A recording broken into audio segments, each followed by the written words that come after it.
here. I think he worries about getting replaced. I don't know. You got to keep. Sometimes you got to keep them on their toes. So without further ado, let's bring in Mr. No Show himself, Jack Calabrese. Hey, what's going on, Scotty? Shut up. Wait for your audience, will you? Look at you. You're ready to go. Yeah, Mr. No Show. So just so you know, I'm not that worried. You should be. I'm not that worried. You should be. It's okay. I know that the show is much. You have found talent that is so far superior to me coming on the show. I'm ready to step out. It's okay. Have you listened to the 2-hour episode, the 2.5-hour episode? Have you listened to any of those? No. Nope. All right. No. Okay. 2 hours. It's the long and 2.5 with me and Mark Smith from the Music Relish podcast. So I have no doubt that Mark Smith and the guys from Music Relish are very, very interesting and captivating. But I would love to see your metrics and to see how many people are actually staying the entire 2 hours. That's a big commitment. So we've actually had now. Okay, for the people that don't understand live streaming isn't technically about the actual in person, the live views. It's about the after views. That's when you get the majority of your views. But it's factual in the live streaming world that if you can keep someone watching your live stream for more than 8 minutes, is that a guitar I hear in the background? Are you starting up already? I figured you missed it. It's so fucking peaceful without that fucking thing. So if you can keep a viewer's interest for 8 minutes or more, then you're doing something right, they say, because it's a scrolling world, right? So we had actually 8 to 9 people watch the whole 2.5-hour show. It's good. How many? Wait a minute. How many people? For the duration, the whole thing, it was like 8 or 9 people. That's not bad. For 2.5 hours on a Wednesday night. That's not bad. That's not bad. Well, again, live streaming isn't like watching TV. It's not like instant ratings immediately. Yeah, and the after views are always in the hundreds. Always in the hundreds. So, hey, listen. There's all I'm saying is don't get comfortable. Don't get comfortable because there's people. No. I know you're that guy. You're acting like I don't care. I don't care. You're like I don't care. Playground. You're fat. I don't care. I don't care if you call me fat. I'm fat. So what? Let somebody else be fat too. Dude, you want to hang around with your other fancy music friends? You go right the fuck ahead. You'll come crawling back to me eventually. You'll miss it. It's like a heroin. Hey, I have to interrupt you just for a second. Of course you are. You're back. Why wouldn't you? I don't know if it's me, but your audio is muffled. All right, hold on. Not the whole time, but it kind of comes in and out. So you know what I'm doing? I'm clipping. That's why. Hold on. Let me adjust the volume here. Hold on. I got a new mic, so it's got a sound. No, let's go back here. Home. Let's go over here. Channels 1. Level. I'm going to bring the level down. Does it clip? Does it do that when I get loud? It was. It seems like it's better now. Yeah, I had to adjust the levels. Yeah, it's all right. Oh no, it's still kind of doing it. You just is it really? Yeah, and again, I don't know if it's your mic or if it's me, but it seems like. How about now? Ooh. Now it's echo. All right. Wow, we're really in a fucking. Welcome back, Jack. Gee. Is this part of your evil plan? How about now? Does it sound better now? It is not. It's not echoing now. Okay. Am I going to have to talk like this for the whole show? You're modulating pretty well now. I can hear you. You're clear as a bell. Okay. Because I need to have. There's a certain level that you have to get your best sound, and I don't know. Maybe I'm too close to the mic. Maybe I'm not close enough. I don't know. But all I'm saying is I haven't had this problem with the other guys. Yeah, it's me. Yeah, I get it. I get it. I think, yeah. It's sabotage. You're trying to set up your fancy friends to move on. So, you're having the technical difficulties, and now you say you'll come to me and you'll say, "Look, the show that I did with Mark and the Music Relish guys, 2 hours. I had 8.5 people that listened the whole time. Yeah, the whole time. But when I had you on, they couldn't last 2 minutes. Yeah. Well, I don't know what to say about that. I'm not arguing with you. No, there's no argument here. Who am I kidding? I love you, buddy. You know this is your show too. It's almost your show too. It's my show, really. But anyways, yeah, so since you've been gone, let's see. I don't want to go. You've been here once in the last 9 weeks, so trust me when I tell you this. There's a lot to cover. It's not by my choice. If it were me, I would do the show every day, all day long. I'm in negotiations with the Music Relish guys to get a one big, like the three of them, the two of us, just have like a round table. I love it. Music. Love it. But you got to be ready to sit down and talk with these guys because they will not be happy, and I don't want to piss those guys off. So what does that mean? That I have to show, or I have to be prepared, or what does that mean? Sit down and do a long form show. Oh, you mean I got to stay the whole 2 hours? No, you can leave whenever you want. That would be great. This contract that you keep talking about. Do I have my 15-minute nap built into that? You're such a lightweight. I am total lightweight. So tonight's what do you call them? Subjects, topics. Yeah.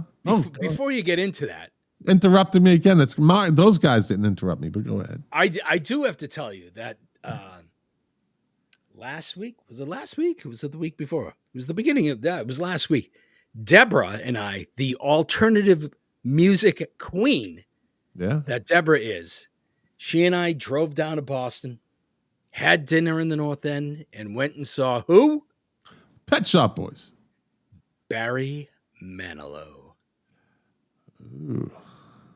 Barry Manilow. I don't know. So, years ago when she and I first started dating, I took her to see Sinatra at the Worcester Centrum. It was probably 1990, maybe 1991. So it was somewhere in there. And Sinatra, packed house, the Centrum. And I kid you not, the aisles were filled with oxygen tanks, walkers, crutches and things like that. Sure. And I remember her being kind of teary-eyed. I was like, "What is wrong with you?" And she was just like, "All these people, they're all so old." And I was like, "You're looking at it the wrong way, honey." It was like they're out. They're having a wonderful time. They're seeing one of their legends. Yeah. And almost 30 years later, there we are at Barry Manilow, seeing one of 70s icon. 70s icon. She said to me, she was like, "Hey, this is like seeing Sinatra." I was like, "No, it's not. We're on the other we're on the other side of that spectrum now, baby." I was like, no, we are not. But I have to tell you, I don't think Barry Manilow has changed his set list or his costumes or his stage setup in 20 years. And why? You know how when you go to a show right now, like it's more minimal, right? Yeah. Like it's a pretty clean stage, good lighting, great sound, kind of contemporary looking and more technologically advanced. Yeah. He had the heavy drapes on the side. Yeah. The heavy drapes going across. Yeah. He came out in the red sequins sports coat. And, I have to tell you, for the first song, I thought for sure, I was like, "Oh man, look, I get it. He's 79 years old, but he's lip syncing." It just broke my heart. But then I realized that the screen that was closest to us was about a half second off. Oh, okay, yeah. And the other thing that was throwing me off is he was holding his mic kind of low. And I was like, geez, that's a little bit weird. But the biggest thing that was throwing me off is that his voice sounded strong and he was engaged and animated or whatnot. But his facial features and expressions work. It doesn't move. His face doesn't move. It wasn't reflecting the effort to actually put out those things. And I realized he's had so much work done, he can't move his fucking face. No. But he was actually singing, and he was great. You know, I mean, for Barry Manilow, he did all the songs. His voice is still pretty strong. He told all the stories. You know, he sat down at the little piano and talked about how he started out as a songwriter. He didn't aspire to be a singer initially. He just wanted to be a songwriter, and he actually started out writing jingles. Yeah. So he was up at this little piano singing, I am stuck on Band-Aid because Band-Aid stuck on me. He also wrote a lot of those famous jingles. Yeah. He also wrote Like a Good Neighbor, State Farm. He was like, that's my biggest hit of all time. It's been playing for 50 years. Yeah. But it was great. You know what? It was great fun. It was a lot of fun. We're balancing it out. We're going to actually go see Bauhaus in a couple of weeks. Deb's favorite. So. Yes. Peter Murphy is not the healthiest. I don't think he is not. He's very well. He's not as fragile as that piece of shit, Phil Collins. That's all I'm going to say about that. Whoa. Why are you calling Phil Collins a piece of shit? Gee, I missed the whoas, don't I? Yeah, but what? Yeah, but why? Why are you calling Phil Collins a piece of shit? A couple of years back. Well, okay. So, by the way, that wasn't me interrupting. That was your mic reverbing. Is it doing it again? A little bit here and there. What the fuck? You know, hold on. I'm gonna shut this down. Hold on. Hi, April. Hey, Patricia. How you guys doing?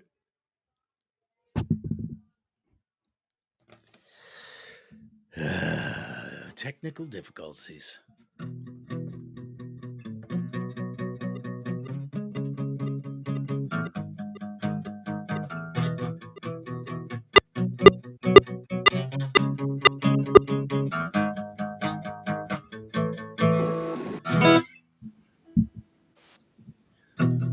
I don't mind you coming here. All right, enough of that. Okay. So about I don't know what you're doing. You can't hear me. Fuck. It's just doing all types of weird reverb stuff.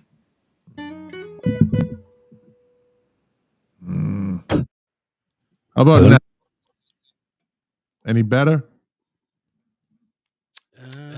Any better? 1, 2, 3. 1, 2, 3. 1, 2, 3. Yeah, it's better.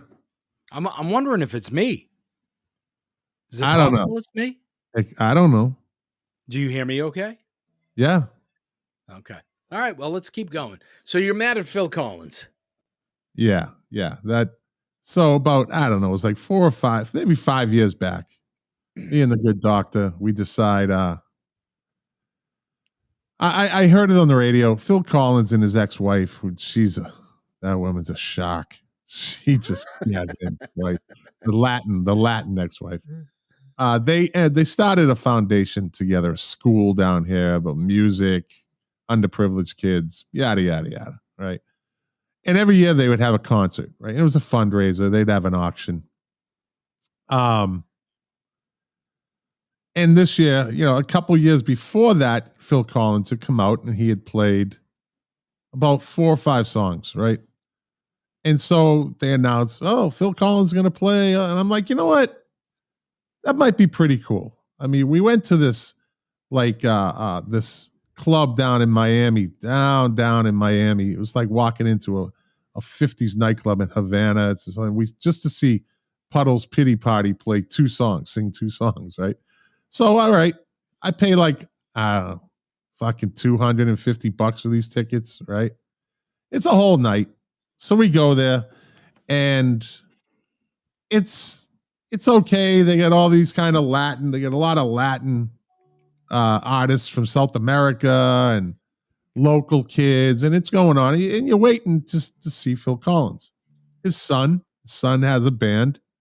They played. They were okay. Right? His son plays the drums.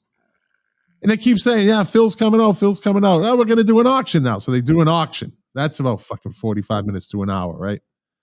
All right. Yeah. How big is this venue? Just to give me it's like going to the Orpheum. It was like something like that. Okay. You know? Okay. Except they had like they had tables down front, high tops for pay a little extra money to get there, and they were serving drinks, and there's a couple of drunk ladies that was kind of annoying, but they were going to see Phil Collins, and they keep saying, "Yeah, Phil's coming out, Phil's coming out." So that's getting toward the end of the show, and there's like a pause, there's a delay, and you think, okay, he's getting ready, and the fucking MC comes out. Now they had already done an auction. They did everything they needed to do. Fucking the MC comes out with Phil Collins' wife, and he's like, I got some bad news, people. Got some bad news. Phil went to the doctor. The doctor said he can't play. So they knew this all along. These motherfuckers. They knew this all along, and they just drug it out. And they said, he can't play tonight. He's not feeling good. But we're going to bring him out anyways. And the motherfucker comes out with a human shield. Comes out with his son. Who's going to boo him then? Right? Like, he walks out like he's this old, decrepit fucking guy, Well, he is. Had no intent. But this was like 5 years ago. So what was he in his late 60s then? He's been in bad health. Yeah, I'm not defending him, and I'm not excusing him. If they knew earlier in the day that he wasn't able to perform, they did. You announced that at the beginning of the show. Yeah, and we would have left. Look, hey, look, I'm here. I donate, or I'll donate, and let me get the fuck out of here. Yeah, and we're gonna refund. If you want a refund, just get in touch. Nah, that never happened. They kept the fucking money. So did you try to get a refund? Yeah. Fuck yeah. And they gave you the runaround? Yeah. Wow. Yep. So fuck Phil Collins. Fuck Phil Collins. He could suck it. All right, I'll stop there. Yeah. I don't care about that mother. He could play a free concert down the street, and I wouldn't go. I can't. So he's kind of out of the business now, I think. Thanks for that. No, he was touring again. I saw something recently. No, I think they did the money grab with Genesis doing one more tour where he, they basically rolled him out and put him on a stool. Yeah. And I think they played their last shows in the United States in Boston. And I was tempted because I was a Genesis fan back in the day, and I loved Phil Collins back in the day and whatnot. But I watched, a couple of YouTubes, and YouTube is one of those things where it can kind of help, and it can kind of hurt. If you're watching a show that's coming to your town, it can kind of ruin the surprise, and the spontaneity. But it also, especially for those older acts, it's a way for you to kind of gauge, like, okay, is it worth me spending my money to go see Phil Collins? Can he actually do it? And not just Phil Collins. Yeah, Guns N' Roses, Cat Stevens, Gordon Lightfoot. Take your pick. Any of those people that are still out there touring. I admire the fact that they are still out there doing it. But is it worth you laying down the type of money that they're asking you to lay down these days? Are you actually going to get the value that you're looking for? So I saw an interview with Tears for Fears on CBS Sunday morning. It was very, very, very reassuring that they were going to be the bomb, and they were. Yeah. So that's kind of, that was a good setup. We knew going into this, like, they're good. They're solid. Everything's good. Yeah. So I was talking to my brother Colin the other day, co-producer, associate producer. And he'll say, I made this show. It wasn't for me. Creative advisor. There you go. He's going to love you for that. So anyways, I I've decided that my favorite Batman movie of all the Batman movies is this latest one, The Batman. Now, I haven't seen it. It's really good. Now, I'm going to give you a little back, and this leads into cool movie scene songs, right? So everybody's used to the James Bond Batman, the Christian Bale, James Bond, smooth. Everything's already in place, right? He's got the greatest Batmobiles. He's got the greatest motorcycles. He's got the Dwayne. The Batman is actually straight to the origin story. He's actually a detective kind of in this. Everything's dark. The Batmobile, everything's scaled down and pulled back. And the writing was good. The directing was good. Like I said, there's a whole generation that thinks Batman is like James Bond. It's really not. So yeah, kind of a nerd thing for me. As you can see, I got Batman right behind me. Yes, you do. So when you watch the movie, and I highly suggest it, and just know that this is more of an origin story than any of the other ones. Then one scene, like at the beginning, they play Nirvana, Something in the Way, and it just sets the fucking mood for that movie immediately. Brooding, dark, like just deep, you know? And it just sets it up underneath the bridge, you know? And you know how whoa. Don't stop. Keep going. The bridge. My God, you sound like Phil Collins. Hey, shut up. I'm ready to lay down my 250 right now. I sing, you know, once a show, I have to sing something. It's become a thing. So that kind of got me. And last week, I was talking to Lou Colicchio from the Music Relish podcast and Tom Spallone from the Going Postal podcast. And we got into, like, we were talking about Nilsson and then Midnight Cowboy. And a couple of things came up the week before with Mark Smith about movie songs and movies. So I was like, you know what? It's all coming together. So let's just do a show on cool. There's so many of them, right? It's fucking so many of them. So I got a list. I'm sure you have a list, right? I don't have a list, but I have a couple that I have off the top of my head. A couple. What the way to come prepared. Jesus. Last week, Lou Colicchio had a fucking notebook. Dude. It's great. It's serious. Serious. Yeah, look, if you haven't figured it out, I've been trying to work my way off this show for a year now. Yeah, well, until your contract's up, you're stuck. So I'll start off. Not that's like the kickoff, but Jackie Brown, 1997, Quentin Tarantino, right? The scene where Samuel L. Jackson goes up and gets Chris Tucker, because Chris Tucker got arrested, and he works for Samuel L. Jackson, and so Samuel L. Jackson has to kind of take care of the problem. He goes up, knocks on the door. He's like, "Hey, we got to go do a job. You want to go do a job?" Yeah, I'll go do a job. He goes, "Come on." So they walk downstairs, and it's another Quentin Tarantino trunk scene. A lot of his movies have a trunk scene. Reservoir Dogs, Pulp Fiction. You can go down the line, right? There's always a trunk scene, and he opens the trunk, and Chris Tucker's like, "What's that?" He goes, "You got to get in the trunk, man." And he's like, "I ain't getting in no trunk." "You got to get in the trunk, man." So he finally gets him in. He closes it, and you hear him go, "Don't slam it!" Right. The coolest thing about it is he turns the car on, and the Brothers Johnson Strawberry Letter 23 comes on. Great song. Right? The beginning. Great but song. The cool thing about that scene is as he's driving away, the song fades out. Like the car moves away and the song gets lower and lower. Then, of course, he drives like, I don't know, he takes a left into the middle of a field, and the camera's still watching it. He gets out and just goes boom, boom, boom into the trunk, kills him. But it was definitely Strawberry Letter 23 is a great fucking, and that fit perfectly.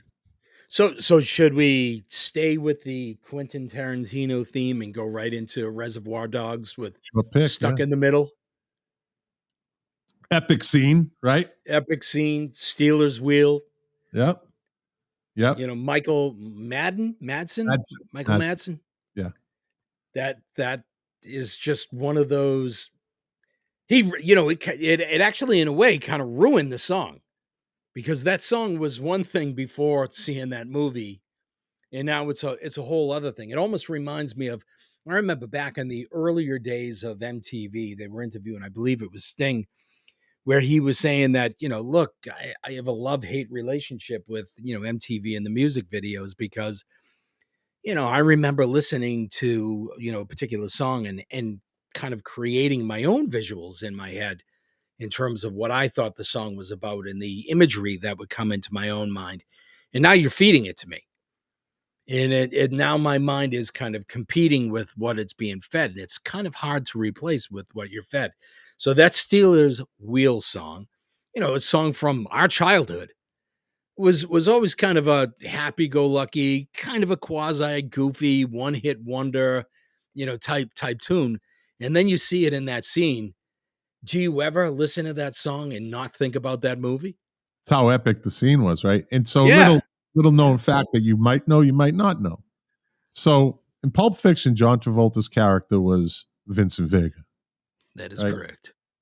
In Reservoir Dogs, Michael Madsen's character is his brother, Vic Vega. Mm-hmm. Yeah. All right. Scott, the IT guy, says, "Is this movie reels and ammo cans?" Oh, Scotty boy. Another great movie scene.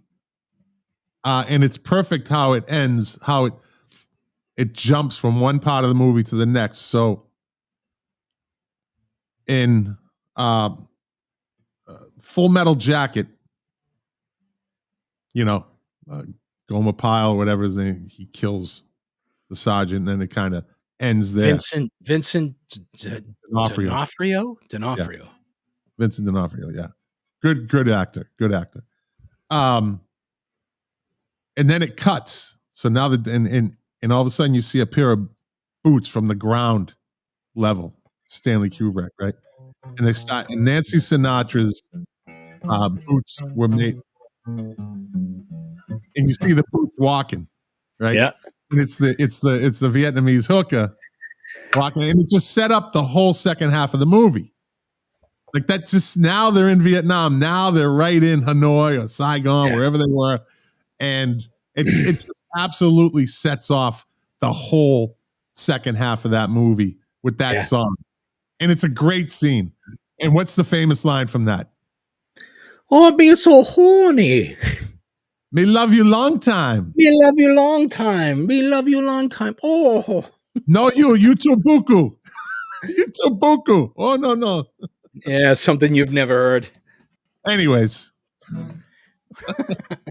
So Full Metal Jacket, Nancy Sinatra, these boots were made. That's, what, I got to give you props for that one, because that's not one that other people, may cite, but it's kind of like the start of the second act. Yeah. Like it's a full and clean break. It just kind of, you go from that dark music in that horrific bathroom scene, and all of a sudden it just kind of lifts things up, and it kind of brings you into a new state. It's almost like a palate cleanser. Yeah, you missed the whole, like, they're there now. They've been there. Yeah. They didn't just get there. They've been there. Yeah, no, that's a good one. That is a good one. I'll tell you one of my favorite ones, and this might be cheating a little bit because it is kind of a music movie, is Almost Famous. Okay. When they, have you seen it? Of course. So when they go to get the main character, Russell, who's on an acid trip, and he ends up at this weird house party, and they're all driving in the bus, and Tiny Dancer starts coming on, and one by one they start kind of singing it. Great scene. That is just quintessential, just amazing, and just actually, in a way, elevates that song to a level that it may have not ever been. Is there a time you hear that song that you don't think of that scene? No, right? It's going back to Raw Dogs. You know what? It gets I brought up. kind of go back and forth. You know, I have my own images of that song. I couldn't tell you what they are off the top of my head. Well, you say it every time you go to the bathroom, so Tiny Dancer. No, you say too buku, too buku.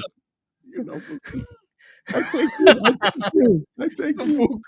Too buku. I take you. You're not buku. You're no buku.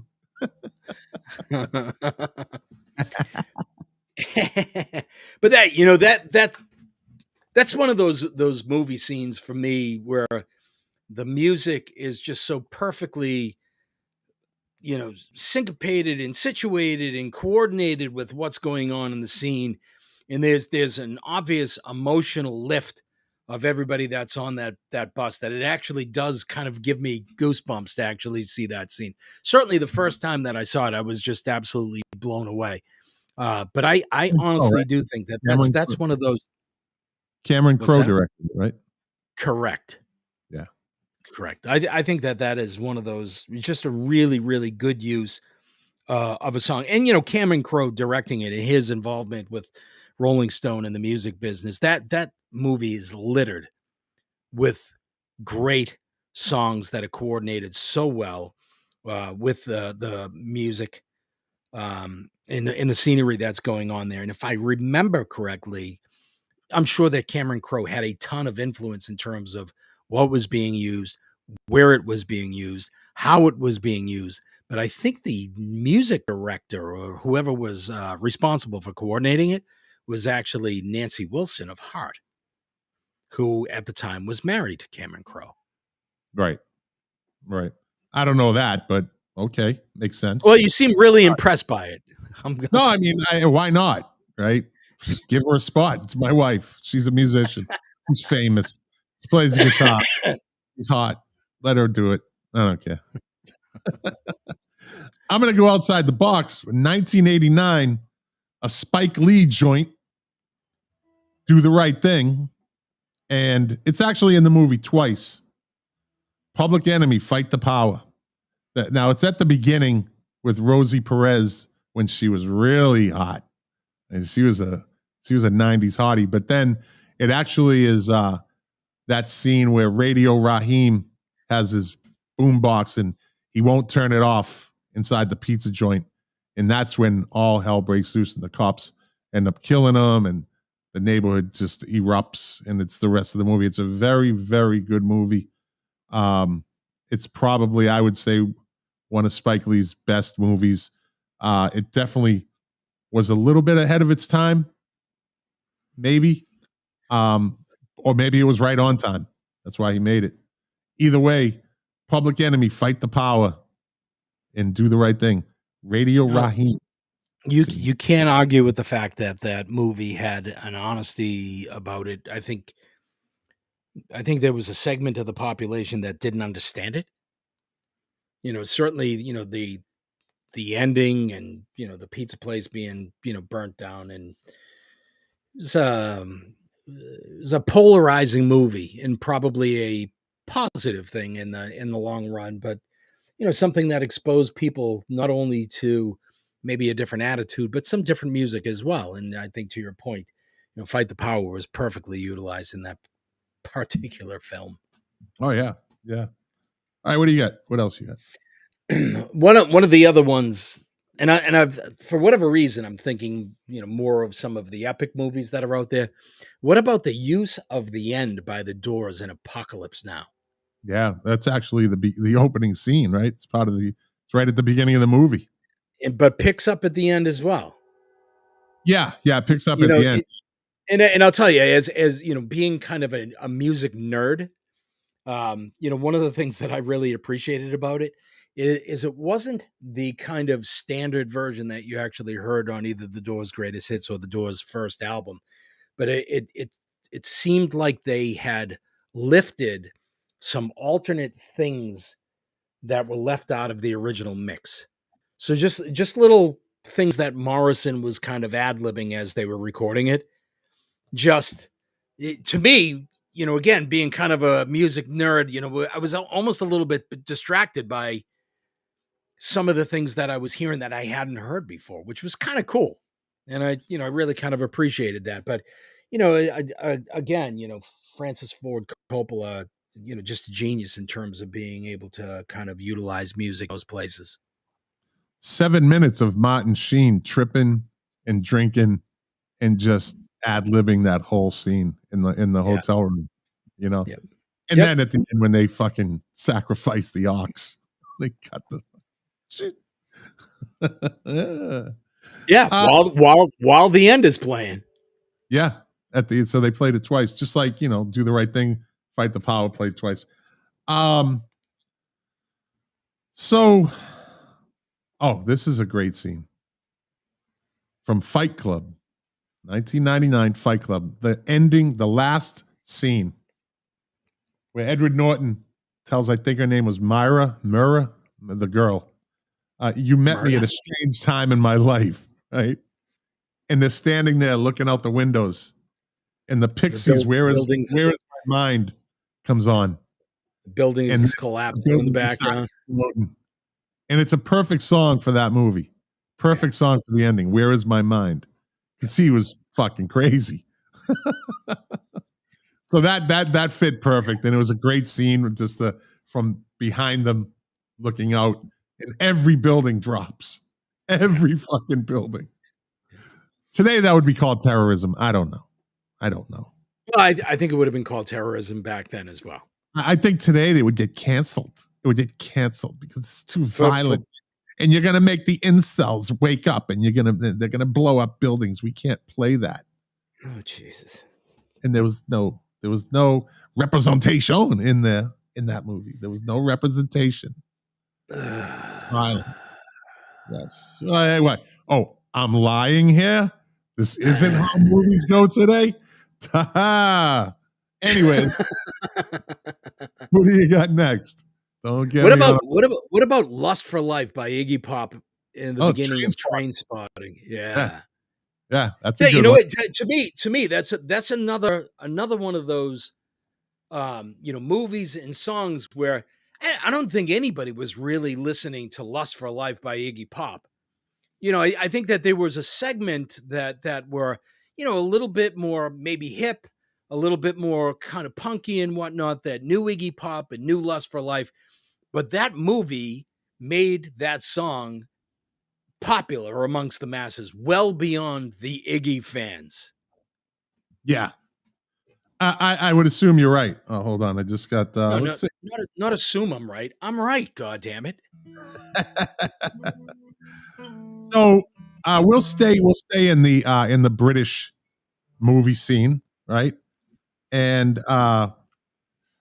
there's a great movie that I suggest you watch called Lock, Stock, and Two Smoking Barrels. It's a Guy Ritchie film. Great. Lot of good music in his films. Did you see that one? Oh, sure. Sure. So the scene where Big Chris, played by Vinnie Jones, and his son, they're about to get into a dust up, and they're on their way, and this song comes on.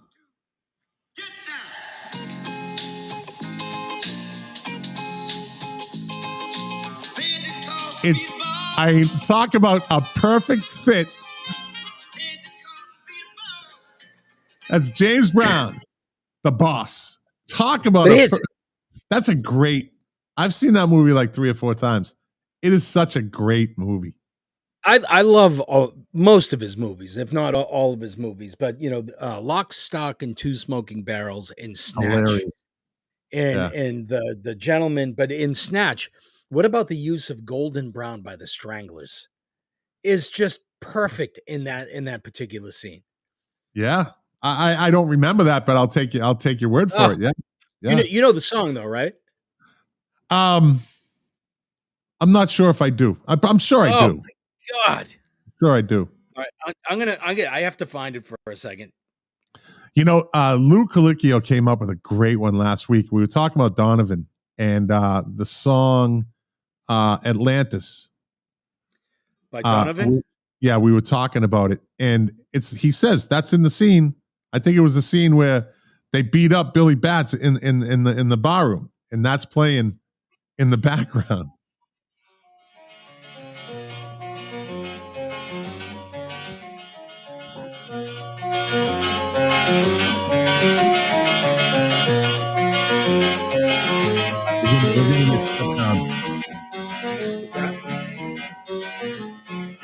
All right.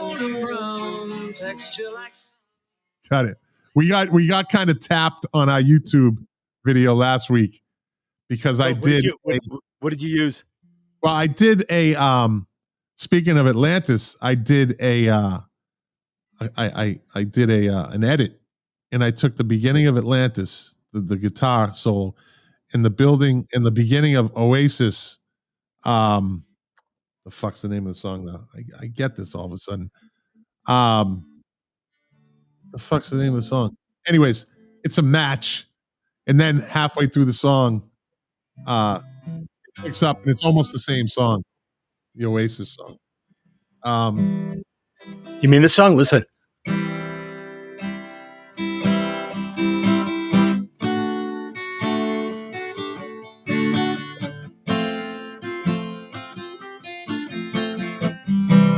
Oasis song, it sound like. In the lost city of Atlantis. That's that mother. He just went. Oh, what did I do here? Yeah, that ruins the whole song. Actually, that actually ruins the whole song.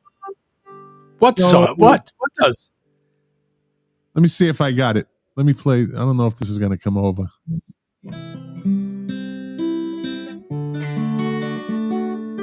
Oh, you know what it is? It sounds exactly like that song is almost an exact replica, except for that there was a magician, a pirate, and a sailor sailing across the sea, looking for magical trees, and they painted sails, and there were 3 of them, and they loved each other. The butcher, the baker, Bob Gillis, the pizza maker. All around the world. If you listen to that song and then you listen to All Around the World, it's exactly they basically stole that song from Donovan. So, was that mine, or was it? Do you have one? Did you just have one? I lost track. I just gave you. I gave you the Stranglers, but I can go back a little bit. Not only used once, but twice in a movie in almost the same similar scene. So I'm going to go back a little ways. Just a brilliant use was The Sounds of Silence by Simon and Garfunkel in The Graduate. When he falls back into that pool and he just kind of submerges and he's just holding his breath is really amazing. And then just used so hilariously and effectively in Old School with Will Ferrell. I like that version. I like that version better.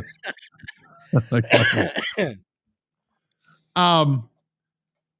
From the Watchmen, 2009. Yep. Oh, you got to watch it. It's a good movie. I don't have to do nothing. It was voted. It was a graphic novel, but it was voted one of the top 20 books of the 20th century. It's really good. So the opening scene, where they go back to like the 40s. It's like an alternate universe, and there's superheroes, like a whole shitload of them.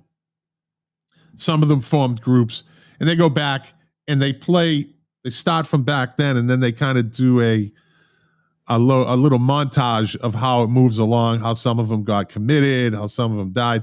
And the song they play is The Times They Are A-Changin'. Now that song fits perfectly with how they did that, and they brings you right up to current day of the movie. It was a really good fit for that movie. So how do you feel about those movies that are good movies and can probably stand on their own, but by and large they're soundtrack movies? So I'll give you a couple just to kind of consider. American Graffiti, Forrest Gump, and maybe even, well, how about The Big Chill, and maybe even Animal House. Saturday Night Fever is probably the Saturday Night Fever is another good one. But how do you feel about those movies that they almost seem like they're actually built around the soundtrack? So American Graffiti, it would be little clips of music, Yeah, but that was the popular shit at the time. Like, so if you play a clip like Pulp Fiction, great fucking soundtrack. Except there's one song that's in the movie that's not on the album. It's a scene where Bruce Willis is driving off in the motorcycle. It's not a motorcycle, baby. It's a chopper, right? And they take off, and you hear the Twilight Zone song. They wouldn't let him put that on the album, so they replaced it with like a Dick Dale song or something. Yeah, but I don't see any problem with it. I think I like those little fit the scene. I don't think it's an issue at all. And I love those soundtracks. Even the Big Chill soundtrack, I think, exposed a lot of people to music that they may have overlooked in the past. And I think that's kind of a cool thing. You know who we haven't really talked about in terms of really being a genius in terms of using music in movies is Scorsese. Oh, my brother and I were talking about that today. He's probably the king. Okay. I think he's good at taking particular songs and putting them in a movie for an entire scene. I think he creates like music videos out of them. But in the background, it's not like Quentin Tarantino that has like an American Graffiti. There's always something playing in the background on the radio here. I mean, he made a whole scene out of Layla, right? Pretty much. What was the one in Casino? The Stones, Can You Hear Me Knocking, right? So I think he's good at picking those particular songs and playing the whole song and putting the movie to that. Well, wait a minute. What about, because you guys were talking about Nilsson last week, when I wasn't invited on the show or whatnot. But what about the Nilsson song "Jump Into the Fire" in Goodfellas? That whole kind of manic scene with the helicopter above, and he's going to get. Come on, he's just great at that. I mean, even some of the stuff that's in like The Departed, and he's obviously a big Stones guy. He's a big music guy. He's a big music guy, big Stones. Well, yeah, he directed The Last Waltz. Yeah, and he did the Stones documentary. Yeah, a few years back. Oh, absolutely. I mean, listen, I'm glad he does it because he makes good memories out of those things. Because you always think of Casino or it was Casino that he played Layla, right? And you just kind of, or was that Goodfellas? I think that was Casino. Goodfellas. I think Goodfellas was Layla, wasn't it? And no. It was. I think Layla was Goodfellas because it's the end of Layla, where you have kind of the strings and Dwayne Allman playing the slide. Isn't that when they were actually showing like all of the dead bodies, like people being, coming out of the trash, the trash truck? Yeah, Tommy two times was in the freezer. Tommy two times. Yeah. He said everything two times. Two times. That was the Layla scene. Yeah. I think we mentioned Midnight Cowboy. Everybody's talking at me. At the beginning, a young John Voight, right? He's got his boots. He's getting ready to go. He got his cowhide suitcase, black and white, cowhide. Got his cat. He's ready to hit the big city. He's leaving Texas, He's walking. He's got a little transistor radio with him, and he was ready to go be a gigolo. Yeah. Hey, how about back in that same time? What about Easy Rider? That's a classic. Yeah. Born to Be Wild. The Pusher. Wild, the Pusher. Yep. Steppenwolf did pretty good with that movie. Yeah, they did. They got two good songs in there. Yeah. Then you can go back to, so that was in 69, Midnight Cowboy, and then same year, 1969, Butch Cassidy and the Sundance Kid. What's the scene from that? Raindrops keep falling on my head. J. Thomas, I had that 45. Yeah. Yeah. Yeah. Where it's like the middle of the movie where everything's calm for them. And they both are in love with the girl. I forget who. It's pretty actress, pretty girl. So yeah, there's that one. What else do you have? I think that's it. I'm gonna go with one more. And this one actually is an interesting one. This song was in 2 movies. It was in the movie that the song was either named after or the song was named after the movie, one or the other. And it was in Inglorious Bastards. Okay, so it was first done in 82 and then in 2009 in Inglorious Bastards. And the song is Cat People Putting Out Fire. So you have the movie Cat People. It came out and I looked at that movie. That movie in 1982 had Nastassja Kinski, Malcolm McDowell, John Hurd, Ed Bagley Jr., Frankie Faison. If you watch The Wire, he was the police commissioner. And John Larroquette was it. We were all in that movie. Wow. Right? That's pretty cool, right? And then it was in the scene of Inglorious Bastards. It was chapter 5, Revenge of Big Face, when the girl, she was like a rebel. She was part of the Rebel Alliance or whatever that was trying to overthrow Hitler, and they spliced it was the night of the big Hitler's movie premiere. What was the name of the movie? Nation Pride, and she had ended up putting a clip in the middle of it of her in its red dress and like making the statement against the Nazis, and she got her little gun, and it's just the whole scene of her putting the makeup on and then cutting to how they got it into the movie and this, that, and the other. It was just a good scene, but that's a good song too. Yeah. There's so many of them. And, we could talk about this for hours and hours. I mean, there's a lot of again, I think we've mentioned a couple of scenes that have elevated a song far beyond where it was. Like, I mean, think about what Risky Business did for old time rock and roll. I hate that song. I hate that song too. But the unfortunate thing is that song is on it. But aside from that, it's actually not a bad soundtrack. And actually the best use of music in that movie, at least for me, was Manish Boy by Muddy Waters. Yeah. Love that. That's a great song. I think Inglorious Bastards I think it took some heat because the music didn't line up with the time, right? Yeah, that didn't bother me. Well, it didn't bother you, but there was some people like it doesn't make sense. Like Peaky Blinders caught a little bit of heat for playing like the Nick Cave song, right? Red Right Hand. And a lot of other like modern day songs, but he put them into the director put them into those movies for those timepieces, right? So a lot of people kind of like, it doesn't make sense. But if you let that bother you, then you're fucking, I don't know. Now there's this one, then we'll move on. I'm not a big fan of this dude,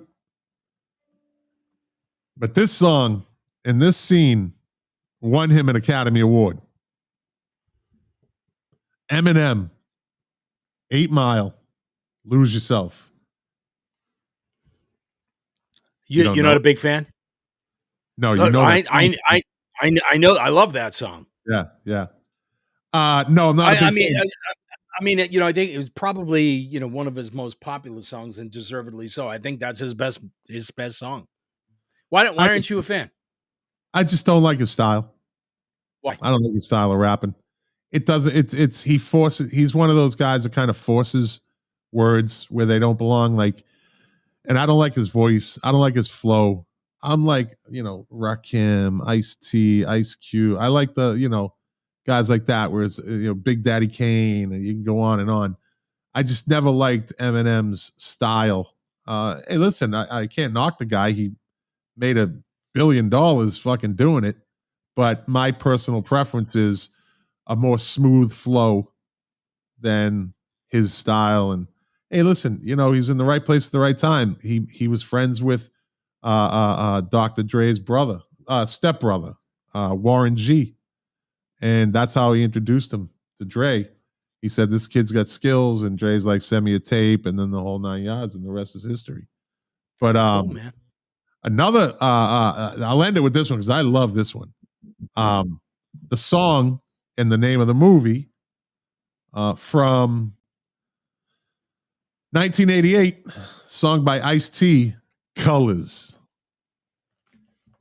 Robert Duvall, Sean Penn. Walking, psychopath talking, king of my jungle, just a gangster stalking, living life like a firecracker, quick as my fuse. Vendettas are dead, that's the colors I choose. Red or blue because of blood, it just don't matter. Sucker die for your life when the shotgun shatters. The gangs of LA, they'll never die. Just multiply colors, colors. Yeah. I don't like your phrasing or your voice. It sounds like you forced some words in there. No, that's IceT. I will never do that. I would never do the great. How about In the City and Warriors? Yeah, that was a good scene. That's a good one. That's a good. You can keep going on and on and on. That's a good one. Well, before we close out this segment, and I don't want to end on a down note, but our good friend Scott, the IT guy, he actually mentioned That Thing You Do, which I don't know if I count that one because I think the music was manufactured for that movie. Now, don't get me wrong. Good movie, very entertaining. What's it about? Tom Hanks. It's a Tom Hanks movie about a young band out of, I think, Pennsylvania that yeah, I remember that. Yeah, get into music. They end up being kind of it's about the Wonders, right? Yeah, they end up on kind of the equivalent of the Ed Sullivan Show. It's a great movie. It's a fun movie. Liv Tyler is in it, and it was Mo Green is in it. I can't remember the name of the guy that actually plays Mo Green, but Mo Green is in it for a half a minute or so. But the point that I'm trying to make is that Scott's right in that good soundtrack and whatnot, but I think that music was actually manufactured for that movie. And I'm not saying it's bad or good or anything like that. It's just different. Yeah. And for the record, no song in a romantic comedy is a fucking good song. There's no good scenes, no good songs with good scenes. That's not true. Romantic comedies. It's a fact. It's a fucking fact, and that's all there is to it. That's not true. Look at Louis Colicchio. There he is. Alex Rocco plays Mo Green. Look at the Lou. He dug into that notebook. I'd love to get my hands on Lou's notebook. You're gonna buy me out, Mikey? You're gonna buy me? No, I buy you out. I'm Mo Green.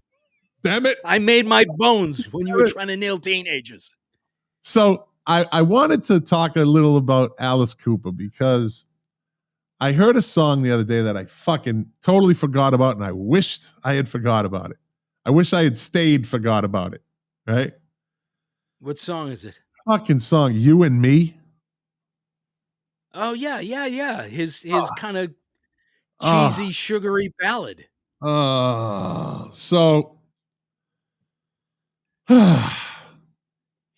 Alice Cooper Band comes out 69. They do a couple of albums, and then they hit it with Love It to Death, right? In 71. That had 18 on it, and had another song on it, Caught in a Dream, I think, was another one. So that had two good songs on it, right? So Alice is on a you know what I love about the Alice Cooper story? It's such an organic, classic tale of the 60s. Those boys were all out in Arizona and obviously inspired by the Beatles playing on the Ed Sullivan Show. And they did a talent show at their local school. And they, instead of calling themselves the Beatles, they called themselves the Earwigs. And only one of the guys, Glenn Buxton, who ended up being the lead guitar player for Alice Cooper, could actually play an instrument. The rest of them were miming. But they won the contest, and they got such a reaction from the crowd that they were inspired to, okay, let's see what we can do with this. And they went to a local pawn shop, and they got instruments, even though none of them knew how to play. That's and they figured it out.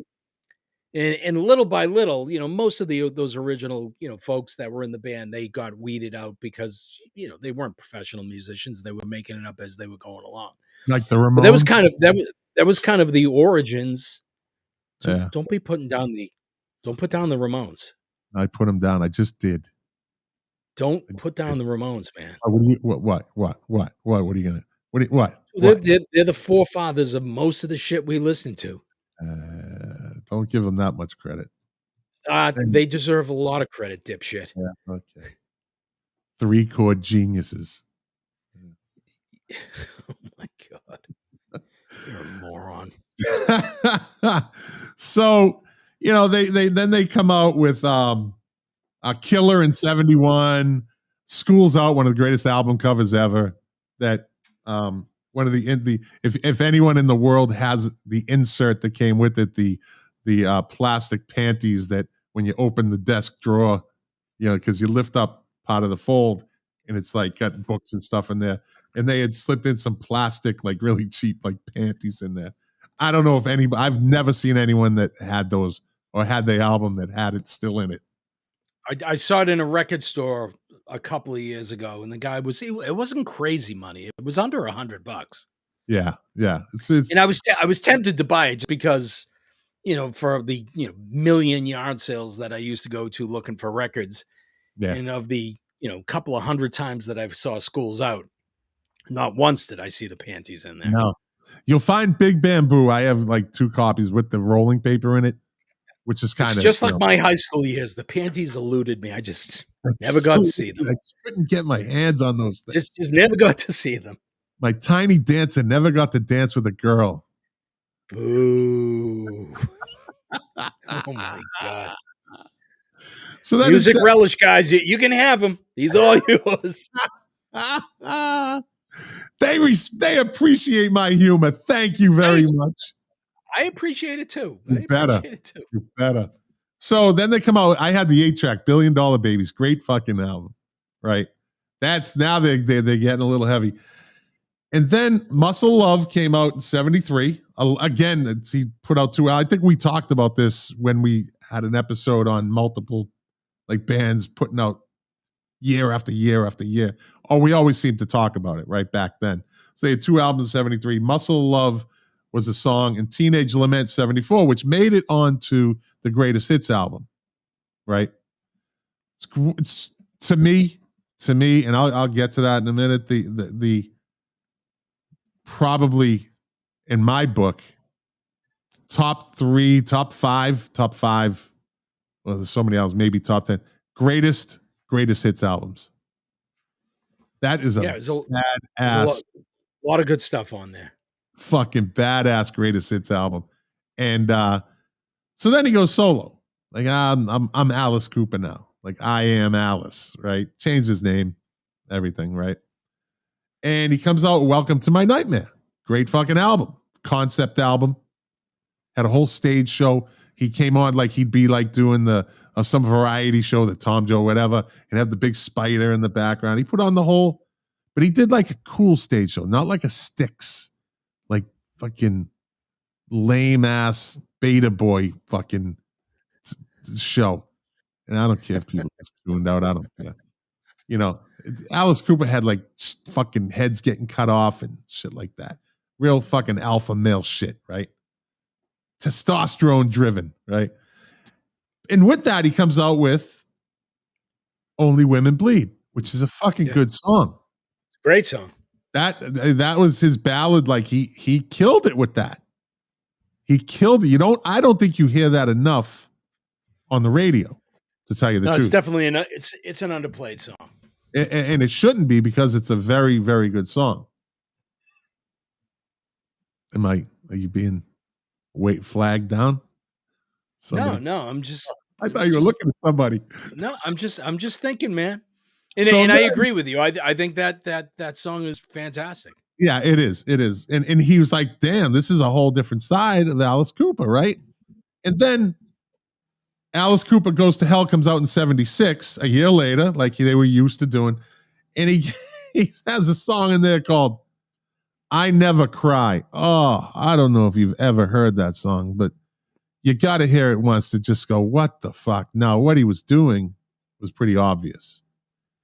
Got a lot of attention, garnered a lot of made a lot of money off Only Women Bleed, sold a lot of albums because of that.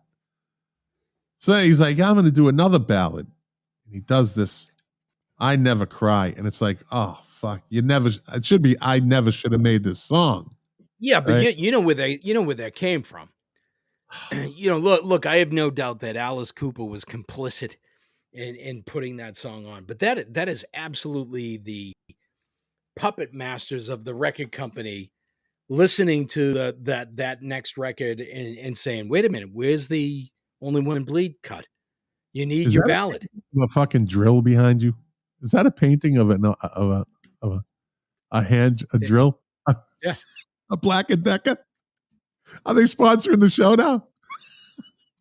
Look at that. Jack painted it. Look at that. Hey, he painted. I like that with the drippy. That's good. I like that touch. Yeah. Is that kind of cool? Yeah, it is. Yeah, it is. I'm not going to pay $800 for it, but it's fucking, I like it. I like it. I'll give it to you for $400 and 2 Alice Cooper records. Do you take installments? But there better be some panties in there or no deal. I want those plastic. So then, okay, maybe he's a product of that, right? But it. Well, you know, I mean, who knows whether he actually had. I don't miss that. I don't miss it. I can jump off the show right now. Hey, I'll just call fucking Lou. Get the notebook ready, Lou. Lou, get in the little golf cart. You're coming out of the bullpen, brother. Get that notebook ready. Start warming up. Notebook. Start warming up, brother. So go on. The only thing that I was going to say is I'm not saying that Alice Cooper didn't have his say, and maybe he was on that same ride, but I mean, to me it just reeks of the record companies getting in there and saying, hey, this worked, let's stick with the formula. I'm with you. All right, you get no argument from me here. But then in 77 comes out with the album Lace and Whiskey, and that's where You and Me fucking comes on. So that's 3 albums, 75, 76, 79, 3 albums, 3 ballads, and You and Me is just as bad as I Never Cry. Fucking horrible fucking song. Yeah, listen to it again and really appreciate the shittiness of that fucking song. The shittiness, the pure sellout of Alice Cooper. Like, you're Alice motherfucking Cooper. What the fuck? You fucking cut heads off. Oh, and then there's the infamous, he stepped on, he had the high heel and he stepped on baby chickens. Remember that rumor on stage? Yeah. But you know what? I mean, look, those latter albums of the 70s were not great records. Never mind the ballads themselves. They were not. Look, we've talked about this a number of different times. Artists and even bands, a lot of them have a creative arc. And he had his arc earlier in the 70s, and he kind of had the Gilligan kind of stereotype. Like, he suffered from, like, once the 80s rolled around, he was done. He was a product of the early 70s. But he wasn't done. That's the problem. No, he kind of came back, and he came back with Poison. He had Poison. He had Constrictor. That was, I think, Constrictor was so Constrictor came out in 86, right? And if you go and listen to that, right, he has a song called Man Behind the Mask.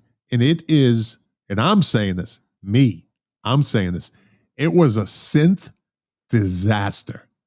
Trying to get that 80s synth sound in there. It's like, are you fucking kidding me, right?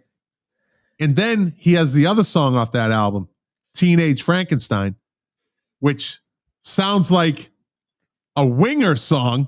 Oh, wait a minute. Winger was better. And interestingly enough, Kip Winger played bass for Alice Cooper for like 3 years. Yeah. And the drummer, Ken Mary, played with Alice Cooper, ended up playing the drums for Winger when he went solo, and he was fucking better. He was better than Alice Cooper. Alice Cooper in the 80s was, listen, his greatest hits came out in 74. In 74. That was it. He never reached that. He lived off of a stage show. He still does. Still off a stage show and his reputation. Now he sings with the Hollywood Vampires sometimes with Johnny Depp, Keith Richards. Hey, listen, Johnny Depp and Jeff Beck's album came out and went right to #1 on the album charts, by the way. Yeah, and they're being sued for plagiarism. That's okay. They're both fucking good. Look, the bottom line is Oasis. The bottom line is for me, Alice Cooper had a time and a place, and he did try to recapture it. And it was more about like, look, I'm a visual artist. I should have a space on this visual medium that is MTV. And he had a modest hit with Poison that was really driven by that video. Yeah. But almost like those ballads in the late 70s, he tried to recapture it and he tried to modernize his sound like a lot of people did in the 80s. And he strayed too far away from who he was. Anytime that you tried to move away from who you are, you're in trouble. I mean, look, I'll jump to another artist. You think about another person that really suffered in the 80s was Mick Jagger. He wanted to be a pop star. He didn't want to be in the Rolling Stones anymore. He wanted to cut out on his own, and he deviated from what he was good at. And he tried to do something different. It was a disaster. None of those records are good, in my opinion. So a couple of songs here and there, but you got to stick with what you're good at. Alice Cooper tried to get into that hair metal sound, and it was just like, what are you doing, dude? Like, you lost. You're an old man trying to be like, I'm going to hang with the young guys. I can do this. And he gets these young musicians, and we're going to regenerate and rejuvenate. And these young musicians are like, yeah, we'll play with Alice Cooper, but I'm Kip Winger. I'm a little better than this. I'm going to go on my own and have a moderately successful career in the 80s. But for Alice Cooper, it did rejuvenate his career. He did gain a new audience. I don't think that the product or his artistic journey was any good at all. He gained a new audience. Was it a forced audience because now he's fucking covered from beginning to end on MTV, and it's like, oh, Alice Cooper. How many of those kids fucking went back and listened to $1 Billion Babies? Yeah. They you know what I mean? Like, so he had moderate success. No, he got a little popular again. His albums were never successful. Yeah. The shame of it is that, you talk about that greatest hits record, and I do agree with you. It's a very, very great, greatest hits record and whatnot. You don't hear a lot of those songs anymore. No, which you don't. When was the last time that you heard, My Elected? Wheel. Yeah, Elected. No more. Or, the Telephone. Yeah. You know what I mean? Yeah. I mean, it's they should be played more, but they'd rather play Pink Floyd 72 times in 24 hours, Now the album's cover art, I think it's one of the greatest album covers ever on Alice Cooper's greatest hits. It's got them all as gangsters, right? On the old car, it's like sepia. I don't know. I got the guy's name. Let me see. Drew Struzan illustration. So they're in front of a 1930s garage accompanied by such period movie stars as, and I know you did this. I know everybody did this because back then we knew who these people were. Edward G. Robinson. Exactly. You looked at, so you got on the cover, you have Humphrey Bogart, Clark Gable, Robert Taylor, Edward G. Robinson, Gene Harlow, Peter Lorre, and Groucho Marx. Like that's the cover, right? Mixed in with these guys, right? And then on the inner sleeve, there's a similar illustration of the band surrounded by these other Hollywood stars: Marilyn Monroe, Gary Cooper, Judy Garland, Errol Flynn, Clara Bow, Boris Karloff, Zazu Pitts, Tyrone Power, Bela Lugosi, Marlena Dietrich, Tallulah Bankhead, Veronica Lake, and Alan Ladd. Now, a depiction of the St. Valentine's Day Massacre is in the upper middle of the fold, right? And that's the fame from the top view when they see, they're going to get killed. So the album was released by Friday Music Records on vinyl in 2013. It was re-released. What made it different than the original album? Do you know? I don't, but I'll guess that they updated the music or anything. Has nothing to do with the music. They updated the celebrities on the album cover. That's my guess. That's a legitimately good guess, but no, they made it a gatefold cover. Oh, okay. We opened it up, right? Which mimicked the 1974 Australian release. See how they used to market these things, right? Sure. Whereas the original album that you had was just one album with the inner sleeve, with the pictures on it and stuff like that. So that I thought that was pretty interesting. So okay, we beat up Alice Cooper. Now wait. We can't leave Alice Cooper. Okay. I mean, for me, the biggest letdown about Alice Cooper, was the name Alice Cooper. Do you know the story behind it? Yeah, I've heard it a number of times. Well, weren't you hoping that this was going to be? Let me be your lover. They sing about that in that song. Baby, say again. Let me be your. They asked me why the singer's name was Alice. Right? They kind of sing about that. Yes. Yeah. I sung again. I got to sing again. It was good. It was very nice. I'm getting better. Thank you. I'm proud of you. Very proud of you. Yeah. Pretty proud of you. I'm very proud of you. So go on. So, Alice Cooper, back in the day, that was one of the, I'm not sure that I would call it a mystery. It was more of a curiosity in terms of where do they get their name from? And, is there this big story behind it or whatnot? And there's really not much of a story to it. No. The way that I understood it is, they were trying to be, outrageous and outlandish and whatnot, but they wanted to choose a name that was somewhat innocuous. So they chose Alice Cooper. It's not based upon anybody. I know that they mentioned I think Alice Cooper actually mentioned in an interview that he had referenced like Manfred Mann, and kind of thought about that when they were talking about naming the band, but a bit of a letdown in terms of where the name comes from. It doesn't really come from anywhere.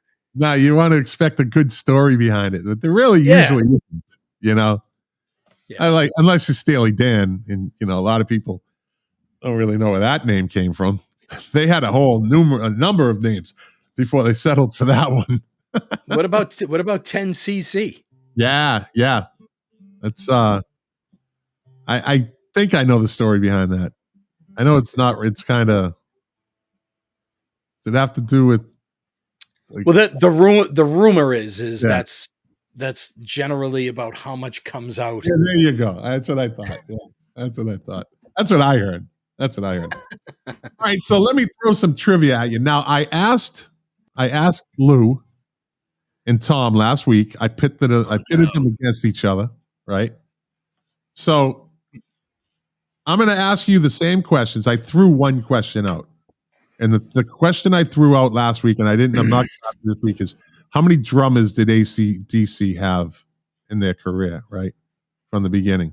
It really kind of was it's kind of a loaded question. It said 12, but technically there was 6 because 2 of them kept alternating year after year. So I didn't know the answer, but I was going to say 6.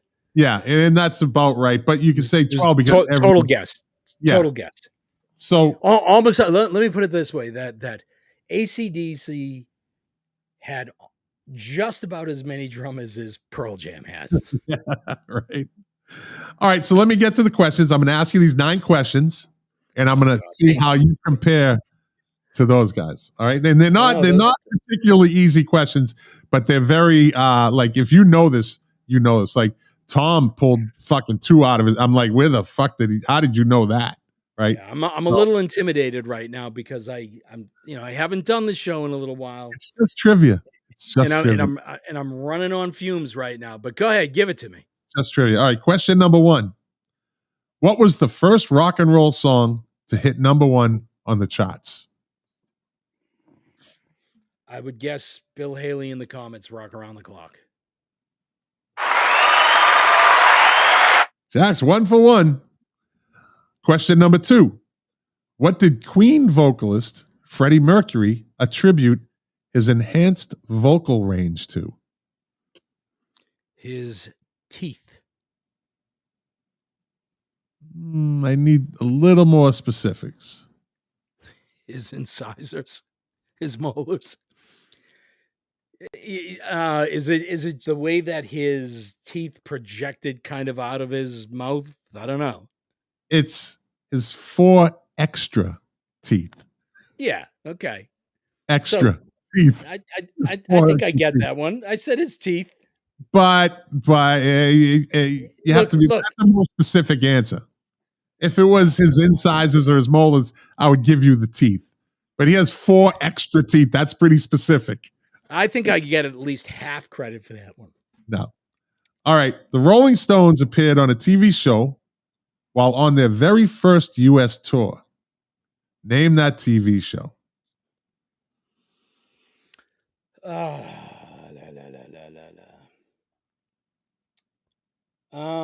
I am going to guess, and I don't think this is right, but I'm going to say the Dean Martin Show.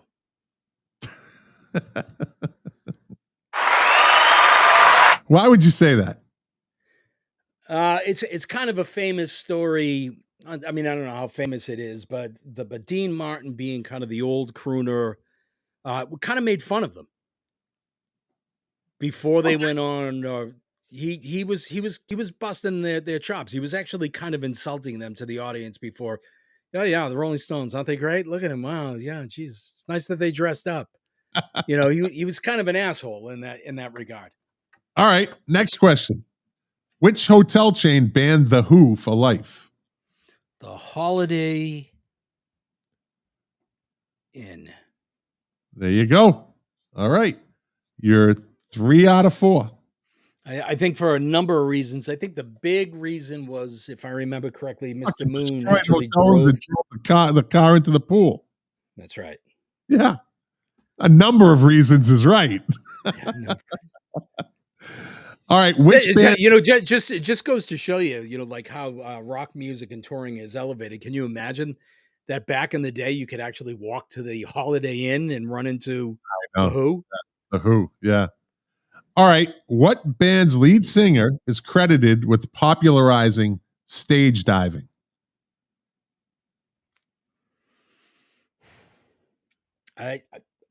Again, this may not be right, but I'll say that it was Eddie Vedder, Pearl Jam.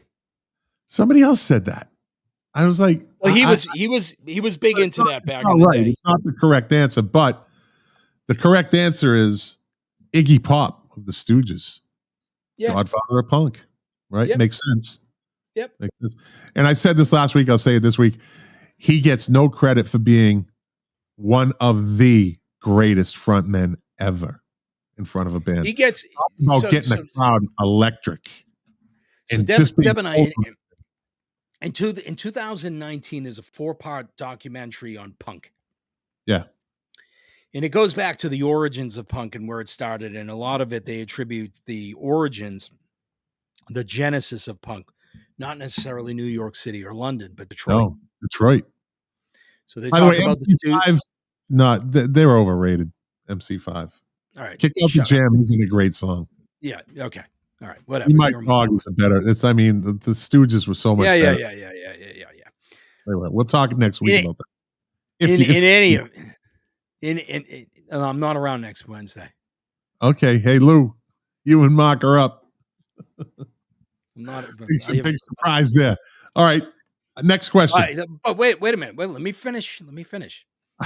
So the 4-part documentary on punk, they attribute a lot of the origins to Detroit and whatnot. And Deb and I are watching, and I'm like, wow, they really kind of dial it back. The origin of punk is Iggy Pop. And she turns to me, she goes, hey, moron, this documentary is produced by Iggy Pop. Yeah. I was like, oh yeah, that's right. That's right. Yeah. Oh, thanks, honey. It's great documentary. Now that would be the American version of punk, because I think Britain, it broke a little earlier, punk. But wait. Punk broke earlier than in the States? I would think so. I don't think so, my friend. All right. Well. All right, next question. All right, good argument. There was a great debate. Good job. Listen, Mister, I'm fucking running on fumes. I'm trying to get you out of here. All right, we've been on for what, 2 hours? Keep dragging the show out. Keep doing it. I'm trying to help you out here. I thought you would fucking notice that. Hello. Plus, I'm getting a little irritated with you. So, anyways, okay. So right now you got 3 right. Which 4. Pink Floyd recording became the first rock album to be played in space? Dark Side of the Moon. Legitimate guess, but no. Delicate Sound of Thunder. Oh, wow. Yeah. All right. This one. You got 3 to go. Okay. This one is an interesting question. I think Phil Kelly wanted to see. He said, "Ask Jack the Led Zeppelin question." I said, "I'm going to ask him all the questions." Okay. Okay. So, what is the only Led Zeppelin song ever recorded with a guest vocalist? The only one ever.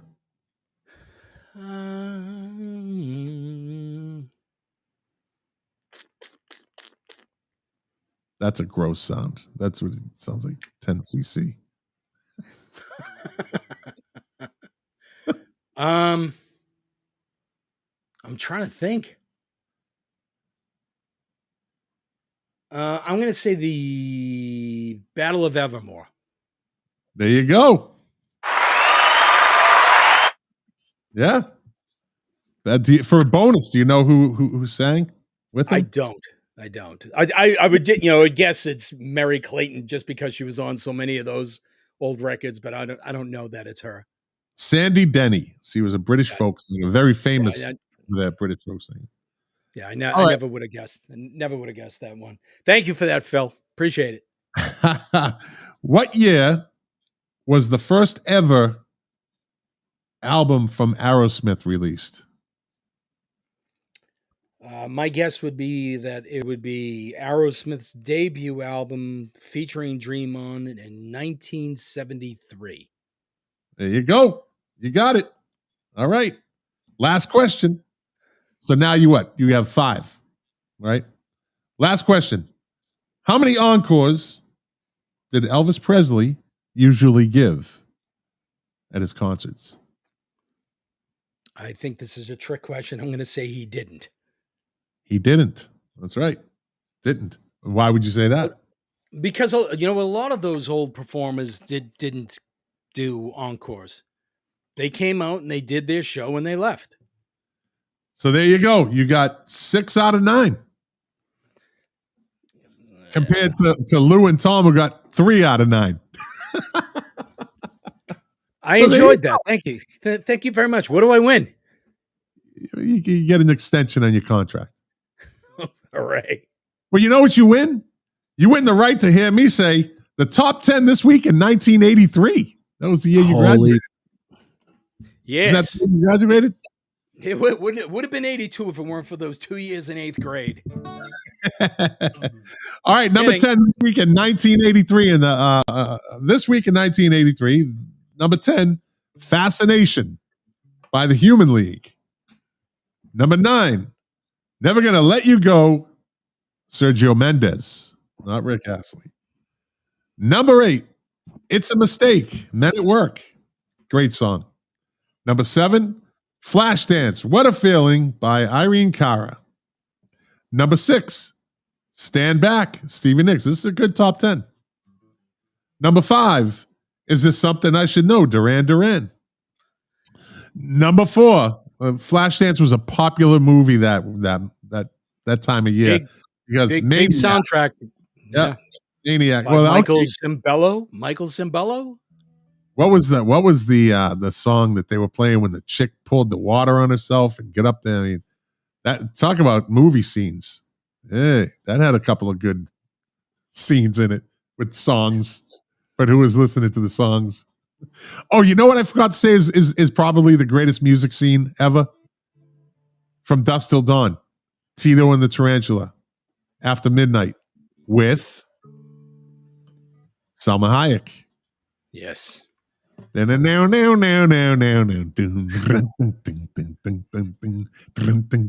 can't play that. That's a good song. Good song. All right. Number 4 was Maniac. Number 3, He Works Hard for the Money by the late, great Donna Summer.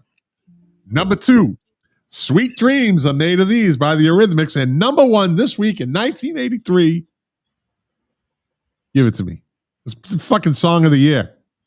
Michael Jackson. No, Every Breath You Take by the Police. Yeah. Terrible song. Well, it was a huge song.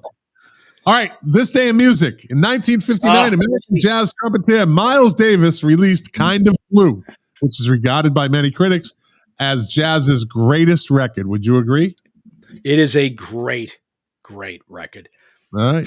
For me, it's Kind of Blue, something else with Cannonball Adderley, which is almost like the same lineup that's on Kind of Blue, and Love Supreme by John Coltrane. They're ridiculous records. Its influence on music, including jazz, rock, and classical genres, has led writers to also deem it one of the most influential albums ever recorded. On this day in 1968, the Doors started a 4-week run at number 1 on the U.S. album charts with Waiting for the Sun. The group's third album spawned their second U.S. number 1 single. Touch Me. I don't know. Hello, I Love You. On this day in 1969, it was the final day of the 3-day Woodstock Festival, which took place. We know where it took place.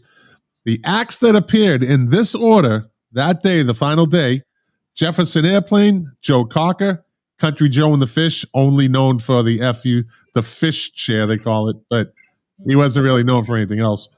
10 years after, with Alvin Lee and company, the band, Blood, Sweat, and Tears, Johnny Winter, Crosby, Still, Nash & Young, Paul Butterfield Blues Band, Sha-Na Na, and finally, Jimi Hendrix. Yes. It was a sad day on this day in 1973. Former Temptation singer Paul Williams was found dead in his car after shooting himself. He owed $80,000 in taxes, and his celebrity boutique business had failed. Not worth killing yourself.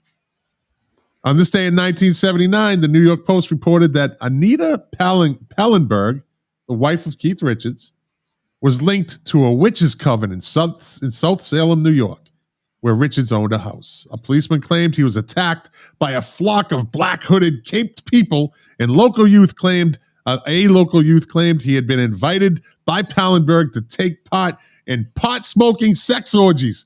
Why couldn't that happen in Winthrop? Why couldn't they have that in Winthrop, Massachusetts? Why the fuck did it have to be in New York? It did. You just weren't invited. Damn. What the fuck? And neither were you. Your tiny little dancer didn't get to do that either.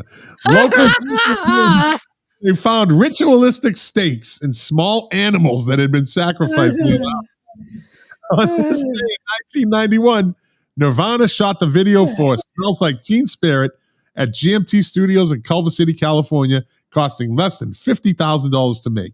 The shoot featured real Nirvana fans as the audience. The video won Nirvana the best artist, best new alternate, blah, blah, blah. And it got the world record for being Teen Spirit was the most played video on MTV Europe. On this day, and I remember this one, on this day in 1995, Depeche Mode singer David Hahn was rushed to Cedars-Sinai Medical Center after an apparent suicide attempt. Police had found him at his Los Angeles home with a 2-inch laceration in his wrist. Yikes. On this day in 2008, Jackson Browne was suing the U.S. Republican presidential candidate John McCain for using one of his songs without permission, Running on Empty, blah, blah, blah. Jackson Browne wanted more than $75,000 in damages. On this day in 2019, Tool's Fair Inoculum entered the U.S. Hot 100 at number 93, becoming the longest song ever to hit that chart, running at 10 minutes and 22 seconds.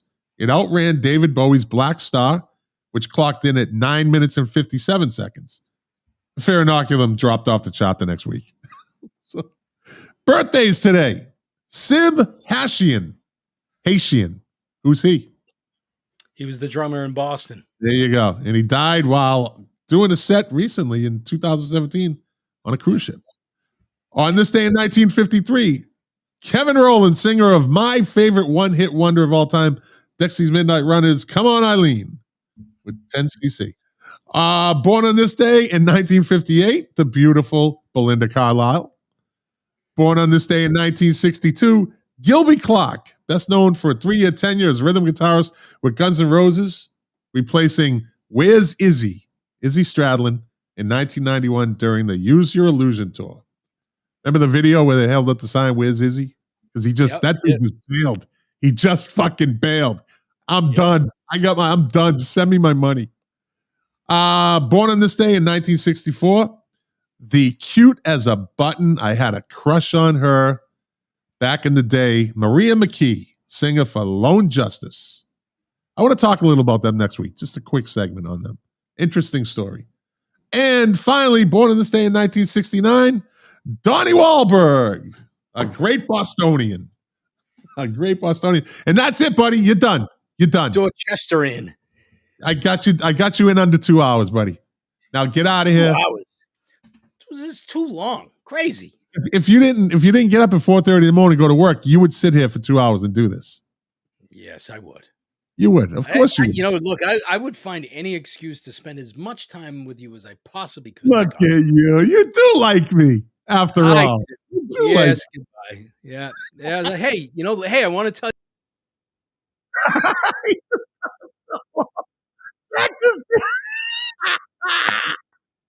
He just cut himself off. That was totally planned exit. He just fucking cut off from the show. Hey, by the way, good one. He waited 1 hour and 39 minutes to do that. Fucking Jack. That's good to have him back. And anyways, thanks for listening to the show. Thanks for sticking around. Thanks for watching. I appreciate your time. Like I always say, you are the engine that runs this machine. Without you listeners and viewers of the live stream, it would be me right now just talking to myself.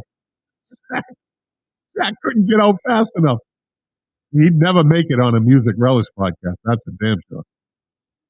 But anyways, I guess he said he won't be here next week, so he's making his, I don't know, once every 3-month appearance. So I'm sure my friends from the Music Relish podcast will be glad to pick up the slack. I hope they do. I could do a solo show if I had to. That's cool. I haven't done a Did You Know or anything like that for a while, but I like those guys. So I'll see if they're available. Hopefully we get Perry Dedovich, the leader of the gang, leader of the Music Relish gang. So anyways, as I always say, doing this show for you, doing this podcast for you, to quote my favorite artist, Morrissey, the pleasure, the privilege is mine. And